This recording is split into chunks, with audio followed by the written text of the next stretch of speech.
Уран планетасын ничек ачтылар? Уран Кояш системасының 7-нче планетасы.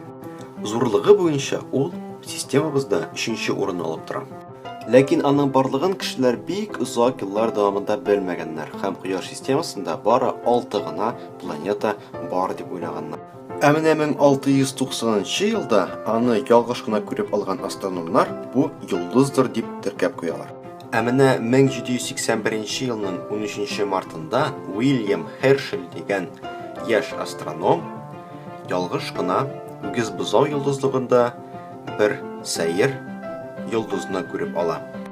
Бу шушы уран була инде, ләкин ул аны я комета, я томанлык эчендәге йолдыз дип уйлый. 2 ел үткәч кенә Гершель үзенең планета ачуын аңлый һәм шушы яңалыкны инде рәсми рәвештә халыкка игълан итә. Ә планетаны ул вакыттагы Англия короле Георг хөрмәтенә Георг йолдызы дип атый.